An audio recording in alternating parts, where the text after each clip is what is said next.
Auzubillahiminash-shaytanir-rajim. Bismillahir-rahmanir-rahim. Amna Noor is here. Students, I hope so you all are fine. Today the topic that I am going to discuss is digestion in humans. Students, हम लोगों ने chapter number 8 biology 9th class का start किया हुआ है और आज का जो हमारा टॉपिक है वो है डाइजेशन इन ह्यूमन. ठीक है. अब बच्चों डाइजेशन क्या है? डाइजेशन बच्चों एक ऐसा प्रोसेस है जिसमें क्या है, फूड के पार्टिकल्स जो बड़े बड़े होते हैं उन्हें छोटे मॉलिक्यूल्स में तोड़ा जाता है.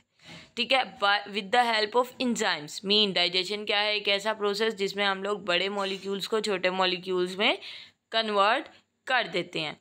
अब स्टूडेंट्स सबसे पहले हम लोग इसका इंट्रोडक्शन लेते हैं. वहाँ पर उन्होंने ये बताया है कि जो हमारे सेल्स हैं उन्हें oxygen, water, salts, amino acids, simple sugar, fatty acid और वाइटामिन्स वगैरह रिक्वायर होते हैं. ये सारी चीज़ें एक सेल को अपनी प्रॉपर ग्रोथ और प्रॉपर डेवलपमेंट और फर्दर डिवीजन के लिए रिक्वायर होते हैं.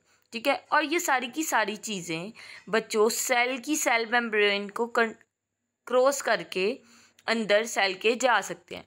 आप लोगों को पता है कि जो सेल होता है उसके दरमियान में न्यूक्लियस होता है, उसके बाहर वाले हिस्से में साइटोप्लाज्म होता है और साइटोप्लाज्म को जिसने कवर किया होता है वो सेल मेम्ब्रेन होती है.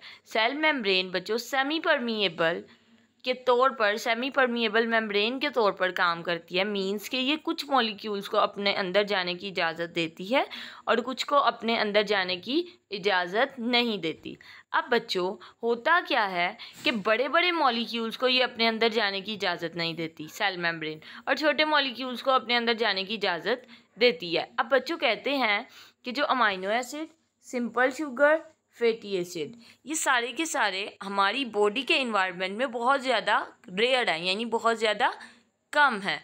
तो ऐसे सब्सटेंसेस बच्चों बेसिकली कहाँ पर होते हैं बच्चों? प्रोटीन्स के अंदर, यानी अमाइनो एसिड जो है वो प्रोटीन्स के अंदर होता है. सिंपल शुगर्स जो हैं वो पॉलीसेकेराइड के अंदर होती हैं और फैटी एसिड वो क्या है? लिपिड के अंदर. अब मैं अंदर कह रही हूँ, इसका मतलब ये है कि अमाइनो एसिड्स मिलते हैं तो प्रोटीन बनती है, सिंपल शुगर मिलती है तो पॉलीसेकेराइड बनते हैं, और फैटी एसिड मिलते हैं तो लिपिड बनते हैं. अब बच्चों ये जो प्रोटीन, पॉलीसेकेराइड, लिपिड्स हैं ये बड़े बड़े मॉलिक्यूल्स हैं और ये बड़े मॉलिक्यूल सेल मेम्ब्रेन को क्रॉस नहीं कर पाते.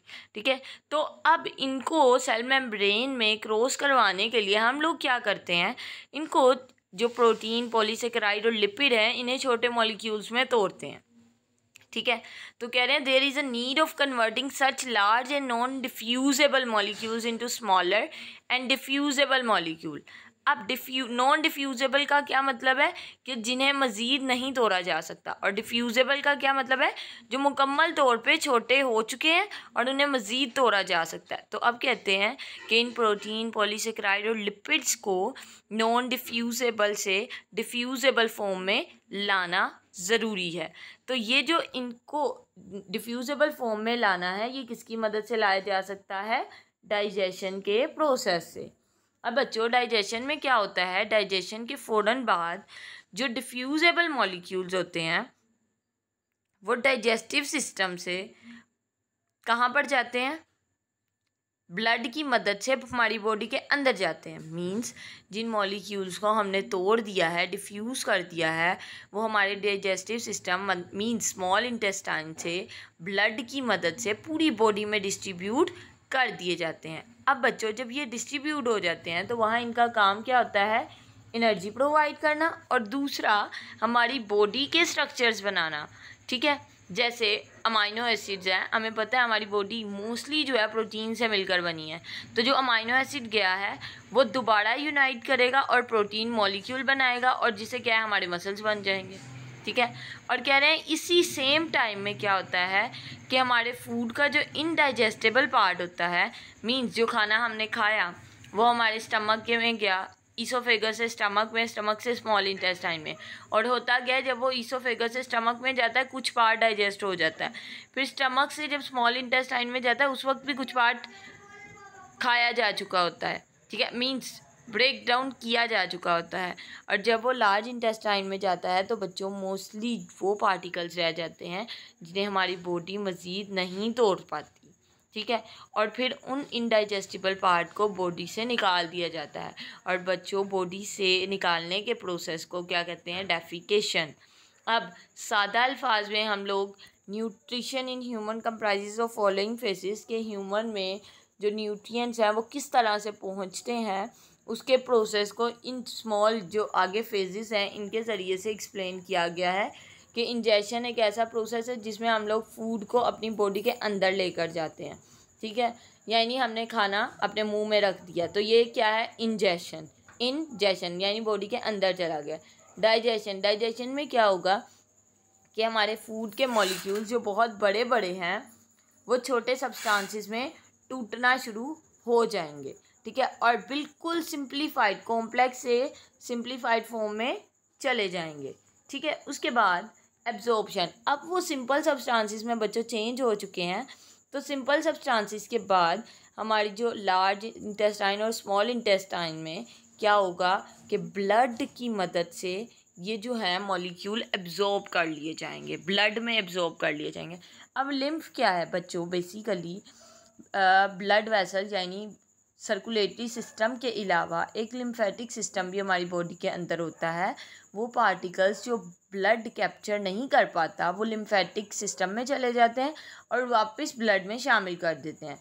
तो लिम्फ क्या है? ऐसा मादा है जो कि लिम्फेटिक सिस्टम में मूव करता है। तो बेसिकली जो हमारा डाइजेस्टेड फूड है वो ब्लड और लिम्फ में भेज दिया जाता है। ठीक है, उसके बाद एजिमिलेटेड, इस एजिमिलेशन इसमें क्या होता है? जो एब्जॉर्ब्ड पार्टिकल होते हैं उन्हें दोबारा कॉम्प्लेक्स में कन्वर्ट किया जाता है ताकि वो हमारी बॉडी को बना सकें।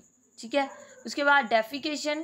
डेफिकेशन क्या है? एक ऐसा प्रोसेस है जिसमें क्या होता है वो पार्टिकल्स जो बॉडी हमारी डाइजेस्ट नहीं कर पाई यानी अनडाइजेस्टेड पार्टिकल्स हैं उन्हें हमारी बॉडी से निकाल दिया जाता है, इसे कहते हैं defecation. Students, mostly defecation, assimilation, absorption, digestion और इंजेक्शन इन पांचों के पांचों टॉपिक्स में से कोई एक टॉपिक शॉर्ट क्वेश्चन में पूछ लिया जाता है, सो इसे प्रिपेयर कर लें। आज हम लोगों ने पढ़ा डाइजेशन इन ह्यूमन का कुछ पार्ट जिसमें हम लोगों ने डिस्कस किया कि हमारे सेल को oxygen, amino acid, fatty acid, lipids वगैरह की ज़रूरत होती है और ये सेल मेम्ब्रेन को क्रॉस कर सकते हैं, लेकिन जो अमाइनो एसिड, फैटी एसिड है वो हमारी बॉडी में बहुत ज़्यादा कम होते हैं।